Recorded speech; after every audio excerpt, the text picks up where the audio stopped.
উম্মতিরা মোহাম্মদ নিহত হয়ে গেছে, আমরা তাকে হত্যা করে ফেলেছি। এই কথা গোটা যুদ্ধের ময়দানে ছড়িয়ে পড়ল।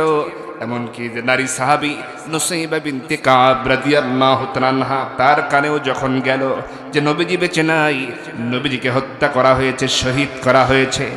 আরে এই কথা শোনা মাত্রই নারী সাহাবী নুসাইবা বিনতে কাব রাদিয়াল্লাহু তাআলা আনহা নিজেকে আর ধরে রাখতে পারতেছেন না। তিনি ভাবতেছেন, আরে যেই যুদ্ধে নবীজি নাই, নবীজিকে শহীদ করা হয়েছে, আমি নুসাইবা সেই ময়দানে তরবারি ধারণ না করে কেমন করে থাকি? আমি কি করব? এই পানি পান করানোর দায়িত্ব পালন করে আমার মুজাহিদ ভাইদেরকে তারা শহীদ করে ফেলতেছে। কুরাইশরা আমার নবীর সাহাবীদেরকে শহীদ করে ফেলতেছে, নবীজিকেও শহীদ করেছে, নবীজিকেও হত্যা করেছে। আমি আর দেরি করতে পারবো না, এই সম্ভব হবে না। কি হবে পানি পান করায়? আমিও তরবারি ধারণ করব, লড়াই করব। রাসূল বিনা আমি নুসাইবা দুনিয়ায় বেঁচে থাকতে চাই না। আমার ভাইরা খেয়াল করুন, এই কথা যখন তিনি ভাবতেছেন, সিদ্ধান্ত নিয়ে ফেললেন, হাতের গ্লাসটা তিনি ছুঁড়ে ফেলে দিলেন, পানির মশকটা তিনি ছিটকে ফেলে দিলেন, একটা তরবারি হাতের মধ্যে নিলেন, দ্রুতগামী একটা ঘোড়ার উপরে লাফ দিয়ে চললেন, ক্ষিপ্র গতিতে ঘোড়াটাকে যুদ্ধের ভিতরে চালায়া দিলেন। ময়দানের ভিতরে তরবারি চালাচ্ছেন, তার তরবারির সামনে কুরাইশ যোদ্ধারা যারাই তার তরবারির সামনে আসে দ্বিখণ্ডিত হয়ে যায়, যারাই আসে দ্বিখণ্ডিত হয়ে যায়। হঠাৎ করে কুরাইশদের ভিতরে কিছু যোদ্ধা ছিল যারা তাকে চিনতে পেরেছে, তারা চিৎকার করে বলতে শুরু করলো, ও কুরাইশ যোদ্ধারা, সাবধান হয়ে যাও, সাবধান হয়ে যাও, কারণ যাকে দেখতেছি, আরে এ তো সাধারণ কোনো মহিলা নয়, সাধারণ কোনো নারী নয়, এ তো সাংঘাতিক নারী, এ তো আব্দুল্লাহ বিন কাবের বোন নুসাইবাকে দেখা যায়।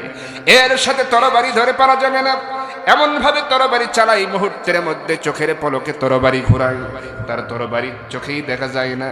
সুতরাং জীবন নিয়ে যদি বাঁচতে চাও তাড়াতাড়ি পালিয়ে যাও। এই ঘোষণা যখন চিৎকার করে তারা দিচ্ছে, দুর্বল যোদ্ধা যারা ছিল কুরাইশদের ভিতরে, তারা সবাই পালিয়ে যাওয়া শুরু করলো। শুধু যাদের সাহস বেশি তারাই কেবল তরবারি ধারণ করেছে, কিন্তু নুসাইবার সাথে কেউ পেরে ওঠে না। তিনি একাই সমস্ত কাফেরদের সাথে লড়াই চালিয়ে যাচ্ছেন। ইতিমধ্যে মুজাহিদদের সাহাবীদের 40-50 জনের বেশি শহীদ হয়ে গেছে। আবার নবীজি অনেকক্ষণ ধরে বেহুশ হয়ে আছেন। নবীজি হঠাৎ করে যখন হুঁশ ফিরে এলো, নবীজি ওঠার চেষ্টা করতেছেন, পারেন না। দুইটা কোণের উপর ভর দিয়ে আস্তে করে মাথাটা উঁচু করতে পারলেন, এবং চোখটা বন্ধ ছিল, খোলার চেষ্টা করতেছেন, পারেন না। রক্ত দিয়ে চোখের পাতাগুলো যেন জমাট হয়ে গেছে। অনেক চেষ্টার পরে চোখটা যখন খুললেন, প্রথম অবস্থায় প্রথম নজর যখন সামনের দিকে দিলেন, প্রথম নজরেই দেখতে পেলেন নারী সাহাবী নুসাইবা বিনতে কাব কাফেরদের সাথে তরবারি চালাচ্ছে, যুদ্ধ করতেছে। আমার নবীজি দেখতেছেন প্রাণপণে লড়াই করে যাচ্ছে নুসাইবা। হঠাৎ করে নবীজির মনে প্রশ্ন জাগ্রত হলো, আমি তো নুসাইবাকে তাঁবুর সামনে পানি পান করানোর দায়িত্বে রেখেছিলাম, সে কি করে কাফেরদের সাথে তরবারি হাতে লড়াই করে, কারণটা কি? এই প্রশ্ন নবীজির মনে জাগ্রত হলো। জবাবটাও তিনি সাথে সাথে পেয়ে গেলেন। নবীজি ভাবলেন, ও বুঝতে পেরেছি, এই যে আমি এতক্ষণ বেহুশ হয়ে পড়েছিলাম, নিশ্চয়ই কাফের বেঈমানেরা আমার নিহত হওয়ার মিথ্যা গুজব মনে হয় তারা ছড়িয়ে দিয়েছে। আমি বেঁচে নাই, আমি নিহত হয়ে গেছি, এরকম মিথ্যা খবর মনে হয় তারা প্রচার করেছে। আর সেই খবর মনে হয় নুসাইবার কান পর্যন্ত গেছে। নুসাইবা যখন শুনেছে আমি বেঁচে নাই, আমি দুনিয়া থেকে বিদায় হয়ে গেছি, আমাকে হত্যা করা হয়েছে, এই খবর অবশ্যই নুসাইবার কানে গেছে, যার কারণে সে আর সহ্য করতে পারে নাই। নবী হত্যার প্রতিশোধ গ্রহণ করার জন্য, ইসলামকে কায়েম রাখার জন্য এইভাবে করে তরবারি হাতে যুদ্ধ করতেছে। আরে তার তরবারি চালানোর দৃশ্য কতই না সুন্দর, কতই না সুন্দর করে নারী সাহাবী তরবারি চালায়। এমন করে নবীজি যখন বলতেছেন, ভাবতেছেন, হঠাৎ করে কোথা থেকে যেন কয়েকজনের একটা গ্রুপ এসে কুরাইশদের ওই কাফের সৈন্য এসে নুসাইবা রাদিয়াল্লাহু তাআলা আনহাকে ঘিরে ধরলো। এবার তাদের সংখ্যা বেশি হয়ে গেল, চতুর্দিক থেকে আঘাত হানতেছে নুসাইবা রাদিয়াল্লাহু তাআলা আনহাকে। তিনি একাই সমস্ত আঘাতগুলো ফিরিয়ে দেওয়ার চেষ্টা করতেছেন, কিন্তু সম্ভব হচ্ছে না, কারণ একা আর কতগুলো আঘাত ফিরিয়ে দেওয়া যায়? যতগুলো পারতেছেন সম্ভব হচ্ছে ফিরিয়ে দিচ্ছেন, মাঝে মাঝে আঘাতপ্রাপ্ত হচ্ছেন, ক্ষতবিক্ষত হচ্ছেন, তবুও তিনি যুদ্ধ বন্ধ করতেছেন না। তিনি ভাবলেন, আহারে এইভাবে যদি আঘাতপ্রাপ্ত হতে থাকি, আমি প্রয়োজনে শেষ রক্তবিন্দু থাকা পর্যন্ত আঘাত সয়ে যাব, লড়াই চালিয়ে যাব, প্রয়োজনে জীবনটা দিয়ে দেব, শহীদ হয়ে যাব, কিন্তু এই যুদ্ধের ময়দান থেকে আমি নুসাইবা পালিয়ে যাব না। আল্লাহু আকবার। আমার ভাইয়েরা, নারী সাহাবী নুসাইবার ঈমান কি দুর্বল না মজবুত? আমার বন্ধুগণ, তিনি চেষ্টা চালিয়েছেন, আল্লাহ পাকের আয়াতকে অনুসরণ করেছেন, ওয়া জাহাদু বিআমওয়ালিহিম ওয়া আনফুসিহিম, জীবন দিয়া। আমার ভাইয়েরা, নুসাইবা রাদিয়াল্লাহু তাআলা আনহা এবার যখন ক্ষতবিক্ষত হচ্ছেন, নবীজি এবার দেখলেন, আহারে নুসাইবাকে তো তারা শহীদ করে ফেলবে, তাকে তো হত্যা করে ফেলবে, কারণ উপর্যপুরি একের পর এক আঘাত করতেছে চতুর্দিক থেকে। নবীজি আবার তার মনে রক্তক্ষরণ হচ্ছে। আমার নবীজি দুশ্চিন্তাগ্রস্ত হয়ে গেলেন, একে তো যন্ত্রণা, মাথার যন্ত্রণা, দাঁত ভেঙে গেছে সেই যন্ত্রণা, আবার নবীজি দেখতেছেন নুসাইবা এত ভালো ভূমিকা রেখেছে, তাকে তো হত্যাই করে ফেলবে। ওই অবস্থায় নবীজি দুটি হাত আল্লাহর দরবারে তুলে দোয়া করতেছেন, রব্বুল আলামিন, এই মুহূর্তে যে দৃশ্য দেখতেছি, আমার যেই নারী সাহাবী ইসলামের জন্য যেই ভূমিকা পালন করেছে, রব্বুল আলামিন সেই নুসাইবাকে কাফের বেঈমানেরা হত্যার পরিকল্পনা করে আঘাত হানতেছে, শহীদ করে ফেলবে। আমি নবী দোয়া করেছি, আয় আল্লাহ, এই নুসাইবাকে তুমি গাজী বানায়া দাও, এই নুসাইবাকে যেন কাফের বেঈমানেরা এই যুদ্ধে শহীদ করতে না পারে। আমার ভাইরা বলেন তো, নবীজির দোয়া মিস না কবুল হবে? সবাই বলেন মিস না কবুল? কবুল হয়ে গেছে। নবীজি আরো দোয়া করলেন, আয় রব্বুল আলামিন, কাফেররা যেন তাকে শহীদ করতে না পারে, যত আঘাত করুক না কেন। শুধু তাই নয়, যখন তার স্বাভাবিক মউত হয়ে যাবে কিয়ামতের ময়দানে, নুসাইবা এবং তার পরিবার আমি রাসূলের সঙ্গে এক জান্নাতে থাকার তৌফিক দান করে দিও। আমার ভাইয়েরা, দোয়া মঞ্জুর হয়ে গেছে, যুদ্ধ শেষ হয়ে গেল। নবীজি বললেন, সাহাবীরা রে, শহীদদের লাশগুলো এক জায়গায় করো। সাহাবীরা শহীদদের লাশগুলো এক জায়গায় করলেন। নবীজি বললেন, গণনা করো কতজন। গুনে গুনে দেখা গেল 67 জনের লাশ পাওয়া যায়। কত জনের? কিন্তু নবীজির কাছে জানানো হয়েছে, জিবরাইল এসে জানিয়েছেন, ইয়া রাসূলুল্লাহ, এই যুদ্ধে 70 জন মুজাহিদ শাহাদাত বরণ করেছে। আল্লাহু আকবার। যে যুদ্ধে মুসলমানেরাই বিজয় অর্জন করবে প্রথম দিকে ছিল, সেই যুদ্ধে শেষে দেখা গেল 70 জন সাহাবী শাহাদাত বরণ করেছে।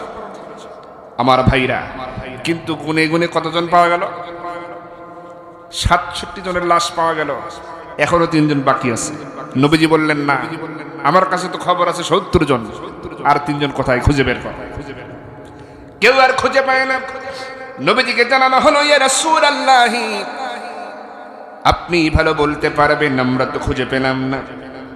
নবীজি বললেন, তাহলে শোনো, 2 জন সাহাবীর সাথে একই ধরনের নিকৃষ্ট নির্মম আচরণ করা হয়েছে, যাদের হত্যা করার পরে আঙ্গুলগুলো কেটে নেওয়া হয়েছে, হাতের কবজি কেটে নেওয়া হয়েছে, চোখ তুলে নেওয়া হয়েছে, কান কেটে নেওয়া হয়েছে, নাক কেটে নেওয়া হয়েছে, মাথা আলাদা করা হয়েছে, পায়ের নখ, শরীরের সমস্ত দেহের অঙ্গ প্রত্যঙ্গগুলি কেটে কেটে টুকরা করে ছড়িয়ে ছিটিয়ে দেওয়া হয়েছে।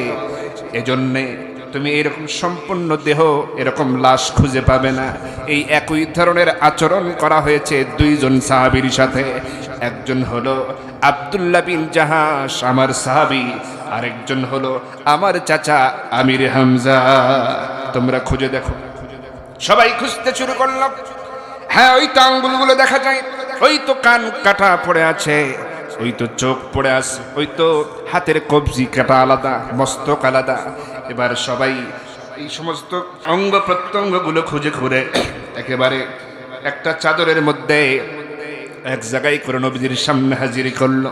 নবীজি বললেন, ও সাহাবীরা, তোমরা এই দুইজনের অঙ্গ প্রত্যঙ্গ গুলো এক চাদরের ভিতরে একটা কবর খনন করে এক কবরে দাফন করবে।